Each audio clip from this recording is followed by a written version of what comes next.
Hello class. इतिहास में chapter second में जो हम अगले राजस्थान के संदर्भ में अगले शासक का जिसका हम अध्ययन करेंगे वो है सवाई जयसिंह या जयसिंह द्वितीय। ये आमेर के कछवाहा वंश के एक प्रसिद्ध शासक थे और ये जो सवाई है ये कहते हैं इनको उपाधि मिली थी कि ये अपने समकालीन जो उस समय के राजा थे उसमें से इनमें उनसे सवाया जैसे कहते हैं सवा गुना बुद्धि जो है अधिक थी। तो कहीं कहीं जिक्र है कि औरंगजेब ने इनकी बुद्धिमानी से प्रभावित होकर के इनको ये उपाधि दी और कहीं कहीं ये भी जिक्र मिलता है अन्य स्रोतों से कि नहीं ये किसी अन्य जो है शासक के द्वारा इनको ये उपाधि दी गई थी। तो इसी के बाद ये उपाधि जो है आगे के शासकों के नाम के आगे भी जो है सवाई जो है वो लगता रहा। तो इनका जन्म जो है यहाँ पे 3 सितंबर को और 1688 को हुआ था। इनके पिता वैशन सिंह जिनकी मृत्यु जब हुई 1699 में, तो 1699 1700 में इनको फिर इनकी जगह पे जो गद्दी मिली आमेर के शासक इनको जो था वो चुना गया। तो सवाई जयसिंह जो है ये बहुत ज्यादा बुद्धिमान विद्याशास्त्री इसको कहते हैं और इसके अलावा जो है इनको बहुत सारी चीजों का ज्ञान भी था। खगोल शास्त्री इन्होंने जो है मथुरा में, दिल्ली में, काशी में, उज्जैन में, जयपुर में वेधशालाओं का निर्माण कराया था। खगोल विज्ञान जिसको होता है, बहुत सारे खगोल शास्त्रियों को भी इन्होंने जयपुर में बुला करके सम्मानित किया था। इनको रेखा गणित, बीज गणित, ठीक है, ज्योतिष शास्त्र इन सब का बहुत ज्यादा ज्ञान था, इनको रुचि भी थी इन सब में। तो इसके लिए और इन्होंने जो है वास्तुशिल्प के हिसाब से, शिल्प कला के हिसाब से जो है जयपुर शहर का निर्माण करवाया था। तो ये बहुत ही ज्यादा एक विद्वान के रूप में भी जाने जाते थे। इनका जो है बचपन में जो है नाम था ये विजय सिंह था। इनके एक छोटे भाई थे चीमा जिनका नाम जो था जय सिंह था। कहते हैं कि इनकी बुद्धिमत्ता से प्रभावित होकर के और इनके गुणवत्ता देख करके जो भी है इनको औरंगजेब ने जो है नाम परिवर्तित कर दिया था। इनका नाम तो कर दिया था जय सिंह और इनके भाई का नाम कर दिया था विजय सिंह। कहते हैं औरंगजेब ने ये काम जो है वो किया गया था। और आमेर के शासक है 1699-1700 में जो है ये जब 11 वर्ष के थे तभी पिता के बाद ये अपने आमेर के शासक जो है वो बने थे। अब यहाँ पर जो आमेर के शासक है जयसिंह मारवाड़ में अजीत सिंह सूबेदार नियुक्त किए गए थे।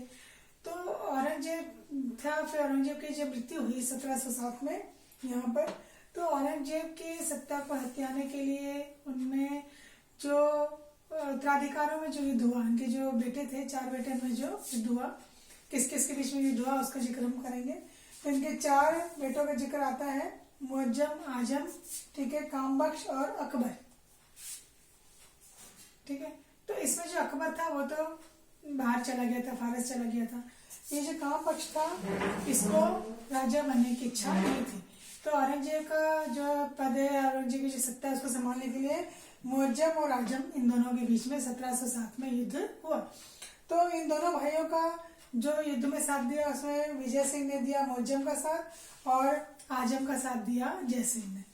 तो यहाँ पर फिर जो जीत हुई इसके बाद मुअज्जम ने अपना नाम कहते हैं बदल करके और बहादुर शाह प्रथम रख लिया था यहाँ पर नाम इन्होंने। और इन्होंने मोमिनाबाद जिसको इस्लामाबाद भी कहते थे ये जो है एक अपनी राजधानी बनाई थी। और आमेर का शासक जो है जय सिंह को बना दिया गया था, मारवाड़ जो है अजीत सिंह को मिल गया। इनके बीच में एक जिक्र आता है देवारी समझौते का। देवारी समझौता जो किस किस के बीच में हुआ था, अमर सिंह, जय सिंह और अजीत सिंह जो थे। तो इसमें समझौते हुआ कि अजीत सिंह को तो मारवाड़ दे दिया जाएगा, जय सिंह जो है इनको आमेर, और अमर सिंह ने ये शर्त रखी थी कि मेरी पुत्री से अगर जय सिंह विवाह करते हैं तो उनका जो पुत्र है वही आमेर का शासक बनेगा। तो इसके लिए इन्होंने हामी भर दी थी। तो इसी को देवारी समझौते के नाम से जाना जाता है, ठीक है। फिर अमर सिंह ने जब जय सिंह और अजीत सिंह की सहायता की थी तो इसका पता जब औरंगजेब को पता चला था तो वो बहुत नाराज भी हो गया था। फिर बाद में जो है वो बहादुर शाह को जो पता चला था ये बहुत नाराज भी हो गया था। फिर बाद में इसने उन लोगों को माफी भी दे दी थी। तो यहाँ पर फिर भरतपुर रियासत का भी एक जिक्र आता है कि बहुत सारे इसमें मामले आते हैं, बहुत सारे विद्रोह हुए, बहुत सारे जो युद्ध का जिक्र आता है इसमें ये कि भरतपुर में जब विद्रोह हो गया था रियासत में चूड़ामन में, तब यहाँ पर 1722 में जय सिंह को जो है वो भेजा गया था। तो इन्होंने क्या किया था, चूड़ामन जो था उसका भतीजा जो था बदन सिंह, इसको जय सिंह ने अपने पक्ष में कर लिया था और यहाँ पे फिर इसको चूड़ामन को भरतपुर रियासत से जो है खदेड़ दिया था। और जो बदन सिंह है इसको ब्रजराज की उपाधि दी गई थी और डीग की जो है इसको जागीर दे दी गई थी। तो इस तरह से यहाँ पे जिक्र आता है जो है सवाई जय सिंह का। और सवाई जो जय सिंह है इनको एक बहुत बड़ी जो है पदवी भी दी गई थी, राज राजेश्वर श्री राजाधिराज सवाई मोहम्मद शाह के द्वारा। तो इनकी जो अगर अपन बात करते हैं युद्ध के अलावा जो रुचि की बात करते हैं, तो इन्होंने जो अभी मैंने बताया था आपको वेधशालाओं का निर्माण करवाया था। तो यहाँ पे एक जो है मुख्यतः क्वेश्चन बनता है सवाई जय सिंह के बारे में कि इनके द्वारा इनकी उपलब्धियां या इनका जो इन्होंने जो निर्माण कार्य करवाए, तो उसमें देखिए आपको ध्यान देना है।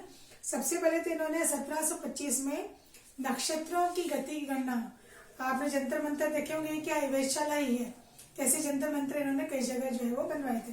तो नक्षत्रों की गणना करने के लिए शुद्ध सारणी का निर्माण करवाया। इन्होंने ज्योतिष विद्या पर जय सिंह कारिका नामक ग्रंथ भी लिखा और ज्योतिष के अध्ययन के लिए, ध्यान रखें इनके ज्योतिष में रुचि थी, ज्योतिष के अध्ययन के लिए भारत में इन्होंने 5 वेधशालाएं बनवाई। ठीक है, जयपुर में, दिल्ली में, मथुरा में, ठीक है, बनारस में और उज्जैन में। यहाँ पे इन्होंने 5 वेधशालाएं बनाई, जिसमें कहते हैं कि जो जयपुर का जंतर मंतर है ये 5 वेधशालाओं में सबसे ज्यादा जो है वो बड़ा है। और इसको 2010 में यूनेस्को ने जो एक विश्व धरोहर जो होती है ना उसमें सूची में सम्मिलित किया था। तो ये आपका एक आंसर बनता है, इसको आपको अच्छे से याद करना है। तो 5 वेधशालाओं का जिक्र करना होगा, ठीक है, ज्योतिष शास्त्र में जिन्होंने ग्रंथ लिखा उसका जिक्र करना होगा। इसके अलावा जो इन्होंने निर्माण कार्य करवाए इसका भी यहाँ पे जिक्र आ जाएगा। फिर जयपुर का प्राचीन नाम जो था वो जयनगर था और इन्होंने आमेर की जगह वाले जयपुर को कछवाहा राजवंश की राजधानी बनाया था। और कहते हैं कि जयपुर की स्थापना से पहले यहाँ पे कोई शिकार के लिए यहाँ पर जगह जो है बनी हुई थी, जिसको बाद में फिर इन्होंने एक बादल महल का रूप दे दिया था और यहाँ पे जयपुर शहर का निर्माण करवाया था। तो ये जो जयसिंह है इनके कहते हैं कि अंतिम हिंदू शासक थे और इन्होंने बहुत सारे यज्ञ भी करवाए थे। और अपने अगर आपको पता हो जयपुर में जल महल है, कहते हैं इसका निर्माण इन्होंने यज्ञ में आए ब्राह्मणों के रहने के लिए इसका निर्माण करवाया था। और बाद में कहीं कहीं जिक्र है कि वृद्धावस्था के कारण और कहीं कहीं जिक्र है कि कुछ बीमारी के कारण जो है यहाँ पे आता रक्त विकार से इनकी मृत्यु जो है आमेर में ही हो गई थी। तो ऐसा उल्लेख इतिहास में मिलता है। तो मुख्यतः देखिए एक तो यहाँ पर जो क्वेश्चंस बनते हैं, एक तो शुरू में इनका जो पूरा जीवन परिचय आया है, इनका नाम परिवर्तित हुआ है, फिर जो औरंगजेब के पुत्रों का जो युद्ध हुआ था उसमें इन्होंने जो साथ दिया उसमें एक देवारी समझौता इम्पोर्टेंट है, और एक आता है ये वाला पोर्शन जो नक्षत्रों की गति गणना वेधशालाओं का इन्होंने जो है निर्माण कार्य करवाया था। तो ये जो है जयसिंह का इसमें जिक्र आता है। इसके बाद जो बच्चों अगले जो आते हैं उसमें अपन पढ़ेंगे अमर सिंह राठौड़ के बारे में। अमर सिंह राठौड़ इनका भी हम जिक्र करेंगे, इनका भी इतिहास में जिक्र आता है राजस्थान के संदर्भ में। तो सबसे पहले ये जो थे जोधपुर के राजा जो थे, ठीक है, महाराजा गज सिंह, इनके 3 पुत्र थे। 3 पुत्रों में बड़े तो थे अमर सिंह, दूसरा जसवंत सिंह और तीसरा अचल सिंह। अभी अमर सिंह जो थे बचपन से बहुत पराक्रमी निडर थे और कहते हैं कि उनके उग्र स्वभाव के कारण जो है कई युवक जो थे इनके साथ में हो गए थे। ये बहुत ज्यादा क्रोध में आने वाले, बहुत ज्यादा उग्र स्वभाव के, तो राजपूत समाज के कई युवक जो थे इनके साथ ही हो गए थे। किंतु कुछ कहते हैं, कहीं जिक्र आता है कि जो इनके पिता थे गज सिंह, इनने किसी के बहकावे में आकर के और अमर सिंह को राजा के अधिकार से जो है उत्तराधिकारी के अधिकार से वंचित करके उनको अपने क्षेत्र से बाहर निकल जाने का आदेश दे दिया था। तो अमर सिंह यहाँ से अपने वहां से क्षेत्र से निकल करके और ये मुगल बादशाह जो है उनकी सेवा में वहां पर पहुंच गए। तो उस समय मुगल बादशाह जो थे शाहजहां, वो इनकी बहादुरी से बहुत प्रसन्न हुए और कहते हैं कि इन्होंने इनको वहां पे राव की उपाधि दी। तो जैसे कि अभी हमने जिक्र किया कि वो एक उग्र स्वभाव के थे, तो उग्र स्वभाव का वर्णन बच्चों यहाँ पर अब आएगा। कैसे आएगा पहले मैं पढ़ती हूँ, फिर आपको अंदाजा हो जाएगा। एक बार जो है अब जैसे ही अपने मर्जी के मालिक थे, तो एक बार अमर सिंह जो है वो कई दिनों तक, लगभग 15 दिनों तक दरबार में उपस्थित नहीं हुए। आपको पता है मुगल बादशाह जो है इनके दरबार में रोजाना उपस्थित देनी पड़ती थी, ये उपस्थित नहीं हुए। तो महाराजा जो थे बादशाह शाहजहां, उन्होंने इसका कारण पूछा इनसे कि आप इतने दिन तक हमारे दरबार में उपस्थित क्यों नहीं है। तो उन्होंने जवाब में लेकर के कहा कि मैं तो शिकार के लिए गया था, इसलिए मैं उपस्थित नहीं हो पाया। तो ऐसे में क्या होता था कि अगर आप दरबार में गए थे तो आपको जुर्माना देना पड़ता है। तो उनसे कहा गया कि भाई आप दरबार में नहीं आ सके, तो उन्होंने कहा कि भाई मेरी तलवार जो है वही मेरी संपत्ति है।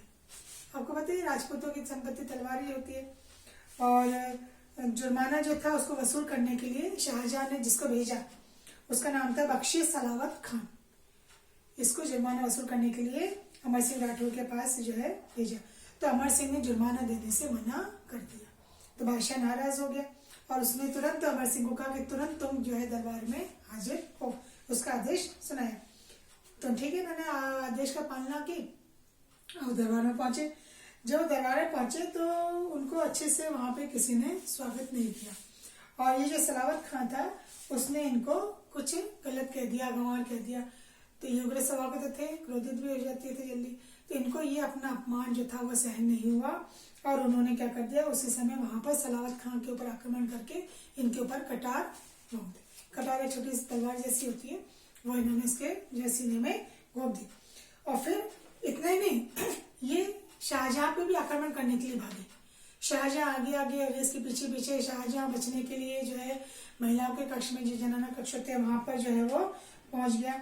ठीक है। और ऐसे में देखिए धोखाधड़ी की बात आती है कि अर्जुन, ये जो अमर सिंह है, इनके साले अर्जुन गौड़ ने इनाम के लालच में अमर सिंह पे आक्रमण करके इनको मार दिया था। तो जब ये आक्रमण की बात पता चली इन सरदारों को जो इनके साथ में थे अमर सिंह के, तो वो सबके सब जो है इनके जो है क्रोधित होकर के दिल्ली में शाहजहां के पास इन्होंने जाने का निश्चय किया। और लाल किले में, दिल्ली लाल किला, इसके बुखारा द्वार से इन्होंने प्रवेश किया। हालांकि ये जो अमर सिंह के साथ के जो साथी थे राठौर, इनकी संख्या देखिए अगर अपन देखते हैं मुगल सेना के मुकाबले तो बहुत कम थी, फिर भी इनका हिम्मत और जोश जो था कोई कम नहीं था। और ये सब जो है वहां पर पहुंचे पर वो सामना नहीं कर पाए और सारे जो थे राठौर वीर गति को प्राप्त हुए। तो कहते हैं कि जिस द्वार से उन्होंने प्रवेश किया था बुखारा द्वार से, बाद में इसको बंद करवा दिया गया था। और ये जो द्वार है बाद में अमर सिंह के फाटक के नाम से प्रसिद्ध हुआ। तो यहाँ पे क्वेश्चन बनेगा अमर सिंह का फाटक, ठीक है, कहाँ पे है ये दिल्ली के लाल किले में, जिसको जो है बंद करवा दिया गया था। फिर बाद में कहते हैं बहुत सालों के बाद 1809 में जॉर्ज स्टील नामक अंग्रेज जो है अफसर, वो जब आया पद पर, तो उसने अपने आदेश देकर के फिर बाद में इस द्वार को खोला गया। तो ये अमर सिंह राठौर की वीरता के इसमें किस्से आते हैं कि किस तरह से उनको उत्तराधिकार से वंचित होना पड़ा, फिर भी वो जो है अपनी जो है कहना चाहिए कि मान मर्यादा को बनाए रखने वाले थे, स्वाभिमान को बनाए रखने वाले थे। और जब उनके साथ अपमानजनक व्यवहार हुआ तो उसका इन्होंने वही की वही जो है बदला ले लिया। और फिर इनके साथी जो है वो सभी बुखारा द्वार में वीरगति को प्राप्त हुए। तो अमर सिंह का फाटक, ये भी क्वेश्चन बनता है। तो ये आज हमने सवाई जय सिंह के बारे में और अमर सिंह के बारे में जो है वो चर्चा की। आगे बच्चों अपना क्वेश्चन शुरू होगा मराठों का इतिहास। तो मराठों के इतिहास में दो महत्वपूर्ण लोगों का अपन जो है अध्ययन करेंगे, एक थे शिवाजी और एक तानाजी। इन दोनों में जो मराठों का इतिहास है, सबसे पहले तो हम देखेंगे मराठों का इतिहास। तो मराठों की जो कार्यशैली थी, इनकी जो युद्ध शैली थी, उसका वर्णन करेंगे। फिर उसका हम करेंगे शिवाजी के बारे में। ठीक है।